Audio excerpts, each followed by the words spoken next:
नमस्कार बच्चों, कैसे हो आप सब। अब देखो, एक्सरसाइज लेके आया हूं मैं 7.3। अब तक हमने की थी 7.1 एंड 2। ये वाली जो है उनसे तीनों से उन दोनों से डिफरेंट है। उनमें जो था, इसमें नया टॉपिक आया है। तो देखो वो नया टॉपिक क्या है। जो 7.3 एक्सरसाइज की अगर मैं बात करूं तो इसके अंदर फर्स्ट और सेकंड क्वेश्चन इंपॉर्टेंट है। First and second question important है, जो एग्जाम में हमेशा यहां से ही क्वेश्चन आता है, क्वेश्चन नंबर फर्स्ट और सेकंड से। बाकी जो अगर बात करूं एग्जाम के लेवल की, तो क्या है, यहाँ से क्वेश्चन बाकी नहीं आता। तो एग्जाम के तौर पे अगर हम क्वेश्चन करें तो 1 एंड 2 इंपॉर्टेंट है। तो 1 और 2 में क्या है, 1 और 2 क्वेश्चन जो है हमारे पास, उसमें हमें एरिया निकालना होगा। एरिया और किस चीज का, ट्रायंगल का। जैसे हमारे पास कोई ट्रायंगल है और उसका हमें क्या निकालना होगा, एरिया निकालना होगा। तो इसका एरिया कैसे निकालते हैं, ये हमारे पास टॉपिक है कि ट्रायंगल का एरिया निकालना है। अब हमारे पास पॉइंट होंगे जैसे x1 y1, x2 y2 और x3 y3। तो जैसे ये लाइन की हमारे पास क्या होते थे, जैसे लाइन ए बी सी, ये वर्टिसेस होते थे। इन वर्टिसेस के ऊपर एक भी डिस्टेंस दे रखी होती थी, ये डिस्टेंस दे रखी होती थी, दूरी दे रखी होती थी। मतलब ए से लेकर बी तक की दूरी, बी से लेकर सी तक की दूरी और ए से लेकर सी तक की दूरी दे रखी होती थी। तो हम एरिया निकालते थे। लेकिन अब हमारे पास अगर ये वर्टिसेस दे रखे हैं तो एरिया कैसे निकालते हैं, ये हमारे पास एक टॉपिक है एरिया निकालने का। तो एरिया कैसे निकालते हैं, 1/2। एरिया का फार्मूला क्या हो जाएगा, 1/2। पहले जो है, अगर ए बी सी का एरिया निकाल रहे हैं, ट्रायंगल ए बी सी का, तो पहले जो पॉइंट है वो है x1, कुम्मा यहाँ पे ब्रैकेट y2 माइनस y3। मतलब हमारे पास 3 नंबर है, 1 2 और 3। जब पहले एक नंबर आ जाता है तो उसके बाद दूसरे और तीसरे का घटाना है। देखो यहाँ पे पहले एक नंबर आ गया, फिर दूसरा और तीसरे को आपस में घटाना है। पहले x1 का बिंदु होता है, फिर y2 minus y3 plus x2। x2 का पॉइंट होगा। अगर 2 बिंदु पहले आ जाता है तो फिर बच गया 3 और 1। तो देखो यहाँ पे अगर 2 पहले आ जाता है तो 3 और 1 को घटाना पड़ेगा, क्योंकि 2 फिर 3 फिर उसके बाद फिर से क्या आएगा, 1 आएगा। गिनती हमारे पास 1 से लेकर 3 तक ही नंबर है। तो y3 माइनस में y1, फिर उसके बाद प्लस का साइन, फिर क्या बच जाता है लास्ट x3। पहले x1 फिर x2 फिर x3। इसके बाद क्या हो जाएगा, जब हमारे पास 3 आ जाता है, 3 के बाद क्या नंबर आता है, वापस 1 आ जाएगा, फिर 2 आ जाएगा। तो इसके लिए बन जाएगा y1 माइनस में y2। तो यहां से इसको सोल्व करते हैं तो क्या आ जाता है, एरिया आ जाता है। तो अब इसी टॉपिक को हम आगे सोल्व करते हैं कि इसका एरिया कैसे निकालते हैं। तो देखते हैं, ये हमारे पास फार्मूला है, इसका हम यूज करेंगे।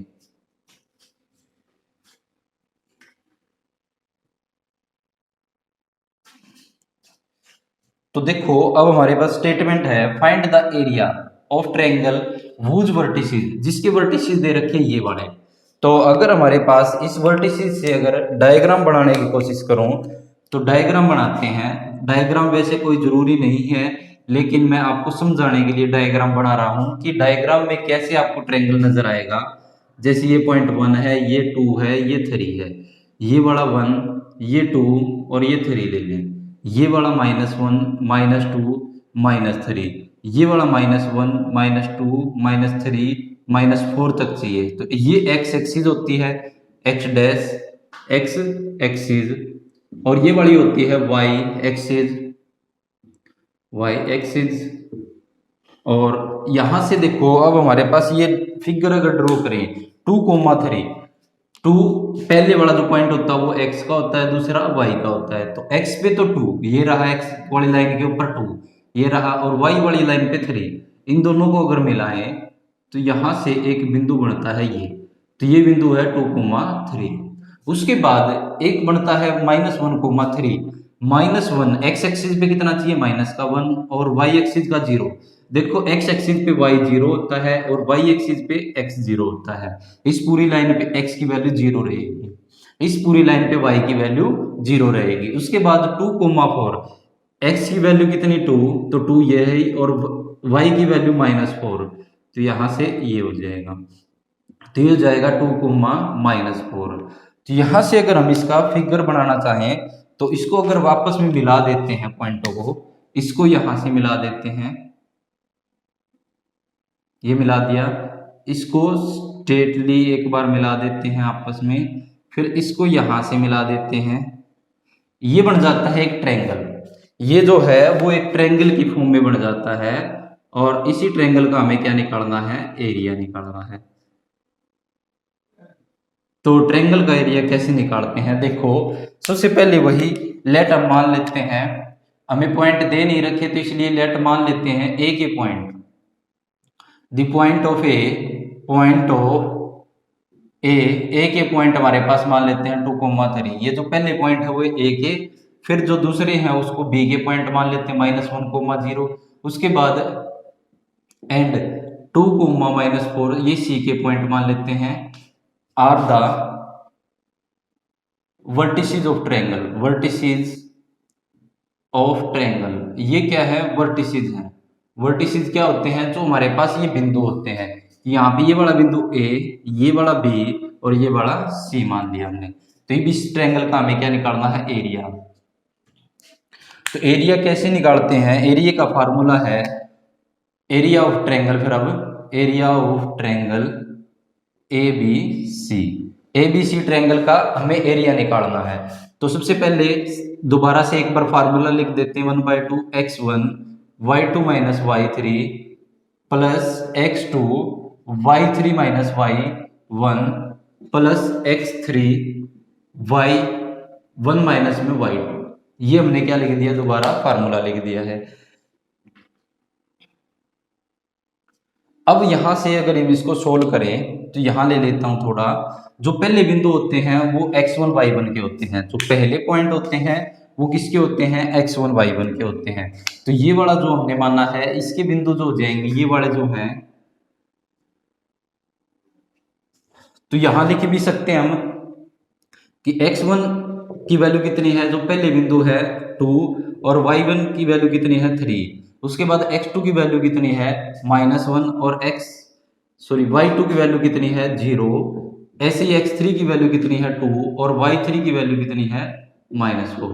ये वाली वैल्यू होगी, जो पहले a के बिंदु हैं वो x1 y1 होंगे, b के जो बिंदु है x2 y2 होंगे, और c के जो पॉइंट है वो x3 y3 होंगे। तो यहां से इसको अगर हम सोल्व करें तो 1/2 x1 की बिंदु कितने हैं 2, और y2 माइनस y2 कितना है हमारे पास 0, इसमें से माइनस करना है y3 के पॉइंट कितना है -4। एक बार इसको ब्रैकेट में लिख लेंगे, प्लस x2 की वैल्यू कितनी है -1, तो ब्रैकेट में ले लेंगे। उसके बाद यहां से हमें लिखना है y3 की वैल्यू कितनी है -4, और फिर माइनस y1 की वैल्यू कितनी हमारे पास 3, फिर प्लस यहां से x3 की वैल्यू कितनी है 2 है, और ब्रैकेट, उसके बाद y1 की वैल्यू कितनी हमारे पास 3 है, फिर माइनस y2 की वैल्यू कितनी है 0। ये लिख दिया हमने। इसके बाद 1/2 यहां से इसको सोल्व करें तो ये 2, ये ब्रैकेट सोल्व करें तो ये तो 0 है, ये माइनस माइनस क्या हो जाएगा प्लस का 4, और ये वाला प्लस और माइनस की जब मल्टीप्लाई करेंगे, साइनों की मल्टीप्लाई आपको पता ही होगा, प्लस माइनस की तो माइनस, और माइनस माइनस की करें तो प्लस, और प्लस प्लस की करते हैं तो भी प्लस। तो ये आपको पता है, तो ये वाला आ जाएगा -1। अब यहां से देखो ये -4, ये -3, तो माइनस का कितना हो जाएगा 7 हो जाएगा, ऐड हो जाएगा +2, यहां से कितना बच जाएगा 3।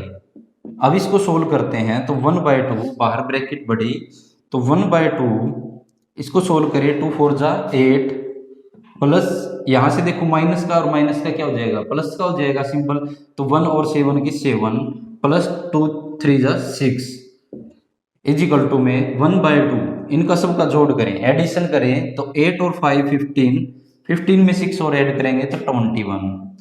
तो यहां से कितना आ जाएगा 11, 21/2। तो ये क्या आ गया इसका एरिया। एरिया को किस में लिखते हैं, स्क्वायर में, तो स्क्वायर यहां पे कुछ नहीं दे रखा तो स्क्वायर यूनिट कर सकते हैं। तो hence the area of A B C is क्या आ जाएगा 11, hence the area of A B C is कितना आ जाएगा 21/2 स्क्वायर यूनिट। ये आ गया। देखो एक बार ये क्वेश्चन नेक्स्ट करवाते हैं।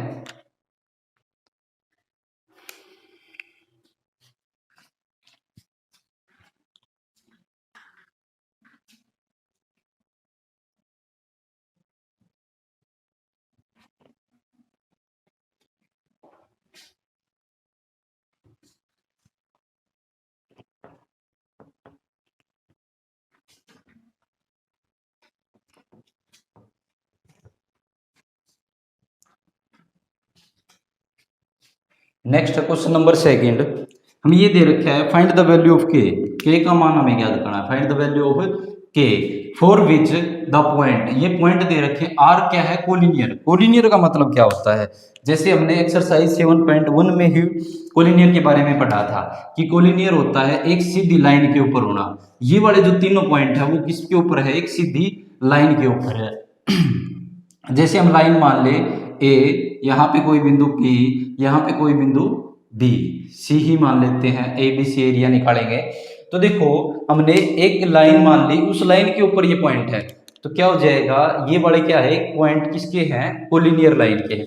तो कोलिनियर होंगे तो क्या हो जाएगा, यहाँ से क्या हो जाएगा, ये वाली एक स्ट्रेट लाइन बनेगी। तो स्ट्रेट लाइन की ये पॉइंट है, एक तो ए के मान लेते हैं 7, -2 और इसके हैं 5, 1 और इसके मान लेते हैं 3, -k। तो ये वाले इसके क्या हो गए, पॉइंट हो गए। तो हमें क्या मान निकालना है, के का मान निकालना है। तो ये वाली एक क्या दे रखी है, कोलिनियर। अगर ये सीधी रेखा है तो क्या ये ट्रायंगल ऑफ एरिया का, अगर ट्रायंगल निकाले, ट्रायंगल का एरिया निकाले तो क्या होगा, वो 0 होगा। क्योंकि देखो यहाँ पे तो ट्रायंगल बन ही नहीं रहा, यहाँ पे क्या बनेगी, कोलिनियर। एक लाइन होती है सीधी लाइन, एक सीधी लाइन होती है जिसके ऊपर इसका और इसका जोड़ इस दोनों ए बी के बराबर होता है। तो इसलिए हम कह सकते हैं इसका एरिया क्या हो जाएगा, 0 हो जाएगा। तो सॉल्यूशन करें, सबसे पहले लेट हम मान लेते हैं, let the point of A K point मान लेते हैं जो 7, -2, बी के पॉइंट मान लेते हैं हमारे पास 5, 1 एंड सी के पॉइंट मान लेते हैं 3, -k। ये पॉइंट हो गया। उसके बाद क्या है, इट इज गिवन दैट यह दे रखा है that the points are collinear। ये पॉइंट कैसे हैं, कोलिनियर है। तो देन हम कह सकते हैं, देन एरिया ऑफ ट्रायंगल जो हमारे पास ट्रायंगल के पॉइंट है, ट्रायंगल ABC इज 0। इसका जो एरिया होगा ट्रायंगल का वो क्या होगा, 0 होगा। 0 क्यों होगा, क्योंकि ये तीनों स्ट्रेट लाइन पे हैं, तो लाइन के ऊपर ट्रायंगल तो बनेगा नहीं, तो इसका एरिया क्या हो जाएगा, 0। तो अगर हम इसको एरिया के फार्मूले से सोल्व करेंगे और इसका के का मान निकालेंगे, क्योंकि हमें ये वाले पॉइंट दे रखे हैं तीनों, तो एरिया का फार्मूला अभी पढ़ा था कि एरिया ऑफ ट्रायंगल ABC का एरिया निकालते हैं, वही फार्मूला 1/2 x1 में y2 -y3, उसके बाद प्लस x2 और y3 -y1 plus x3 y1 -y2, ये फार्मूला हो जाएगा। ये फार्मूला एरिया ऑफ ट्रायंगल कितना हो जाएगा, 0 इजिकल टू में 1/2। सॉल्यूशन करेंगे, x1 की वैल्यू, जो सबसे पहले जो पॉइंट होते हैं वो x1 y1 होते हैं, जो दूसरे पॉइंट होते हैं वो x2 y2 होते हैं, और तीसरे जो पॉइंट होते हैं x3 y3 होते हैं। तो देखो सबसे पहले x1 की वैल्यू कितनी है, 7, और y2 की वैल्यू कितनी है, ये वाला जो 1 है, और माइनस y3 की वैल्यू कितनी है, माइनस का के, तो माइनस को एक बार ब्रैकेट में ले लेते हैं, तो ब्रैकेट बंद। उसके बाद प्लस x2 की वैल्यू कितनी है, देखो यहाँ से 5, उसके बाद y3 की वैल्यू कितनी है, माइनस का के, उसके बाद माइनस y1 की वैल्यू कितनी है, -2, तो ब्रैकेट में ले लेंगे एक बार, एक -2 आ गए। उसके बाद प्लस x3 की वैल्यू कितनी है, 3, और y1 की वैल्यू कितनी है, -2, उसके बाद माइनस y2 की वैल्यू कितनी है, 1। तो ये हमने क्या कर दिया, वैल्यू पुट कर दी। जो सबसे पहले होते हैं वो x1 y1 के पॉइंट होते हैं, जैसे एरिया ABC का निकाल रहे हैं तो A के पॉइंट x1 y1, B के पॉइंट x2 y2 और C के पॉइंट x3 y3। बस हमें क्या करना होता है, इसके अंदर ये पॉइंट पुट करने होते हैं, जो ये फार्मूला होता है इसके अंदर ये पॉइंट पुट करने होते हैं। और यहाँ से क्वेश्चन क्या है, इंपॉर्टेंट है, फर्स्ट और सेकंड क्वेश्चन से ही एक क्वेश्चन जरूर आता है एग्जाम के अंदर। तो ये 1/2 यहाँ करके इस तरफ 2/1 में आ जाएगा, क्योंकि ये जो गुणा में होता है वो भाग में जो होता है वो गुणा में, इजिकल टू में यहाँ से सोल्व करें 7 और यहाँ से 1, ये वाला माइनस माइनस क्या हो जाएगा, प्लस का के हो जाएगा, माइनस माइनस की गुणा प्लस, प्लस 5, उसके बाद ये माइनस का के है, और ये माइनस माइनस प्लस का कितना हो जाएगा, 2 हो जाएगा, क्योंकि बाहर ब्रैकेट के बाहर माइनस और एक माइनस ये, तो माइनस माइनस प्लस। उसके बाद 3, ये वाला कितना हो जाएगा माइनस का 2 माइनस का 1 माइनस का 3 आ जाएगा। इसको यहाँ से सोल्व करिए, ये वाला पोर्शन तो क्या हो जाएगा, 0 के साथ गुणा करें या भाग करें 0 हो जाएगा। अब इसको सोल्व करें तो 7 को एक बार इससे मल्टीप्लाई, तो 7 1 जा 7, उसके बाद 7 की मल्टीप्लाई के साथ, तो 7 के। उसके बाद अगर बात करूं मैं 5 की मल्टीप्लाई इस माइनस के साथ, तो 5 और के की मल्टीप्लाई करेंगे तो प्लस माइनस की मल्टीप्लाई करेंगे तो माइनस 5 के। तो देखो आपको बता रखा है कि प्लस की और माइनस की मल्टीप्लाई करते हैं माइनस, माइनस की और माइनस की मल्टीप्लाई प्लस, प्लस की और प्लस की मल्टीप्लाई करते हैं तो प्लस। इस सिंबल के हिसाब से लेके चलते हैं, देखो एक प्लस का और एक माइनस का है तो माइनस का आ गया। उसके बाद यहां से 5 और किसकी 2 की मल्टीप्लाई करेंगे तो कितना आ जाएगा, 5 2 जा 10, दोनों प्लस के हैं तो प्लस का। उसके बाद देखो एक प्लस का और एक माइनस का, तो साइन आ जाएगा माइनस का, 3 और 3 की मल्टीप्लाई 9। उसके बाद यहां से सोल्व करते हैं इसको, 0 इस तरफ है तो देखो ये 7 और ये 10 और ये 9, देखो ये जो सिंपल वैल्यू है उसमें ये 7 है, ये 10 है और ये 9 है, ये 3 वैल्यू। तो यहां से 10 में से अगर 9 माइनस कर देते हैं, ये प्लस की और ये माइनस की, तो कितना बच जाएगा, 1 बच जाएगा। ये 1 और ये 7 कितना आ जाएगा, 8 आ जाएगा। ठीक है, उसके बाद यहां से देखिए ये दोनों वैल्यू, दोनों एक 7 के और एक -5 के वाले आपस में एक प्लस माइनस हो सकते हैं, सिंपल वैल्यू आपस में। तो ये 7 है और ये माइनस का 5 है, तो 7 में से अगर 5 माइनस करेंगे तो कितना बच जाएगा, 2k। तो यहां से देखो ये बड़ा 8 अगर इस तरफ लेके आए तो माइनस का 8 हो जाएगा इजिकल टू में, तो कितना बचेगा 2k। तो देखो यहां से ये 2 इसके मल्टीप्लाई में इस तरफ आके डिवाइड में आ जाएगा, 2 डिवाइड में, तो 2 4 जा 8 पे, तो k का मान क्या आ जाएगा, k इजिकल टू में -4। k का मान कितना आ गया, -4 आ गया। हेंस हम कह सकते हैं, hence the value of k, value of k is -4। इसकी वैल्यू कितनी आ गई, -4। यही हमें निकालना था कि k का मान कितना आया है। तो आपको ऐसा है कि क्वेश्चन समझ में आगे हो गए, 2 ही क्वेश्चन लेके आया हूँ, question number first and second. उसके बाद नेक्स्ट टॉपिक हम करेंगे। तो आशा है कि मेरे चैनल को लाइक शेयर सब्सक्राइब जरूर कीजिए। धन्यवाद।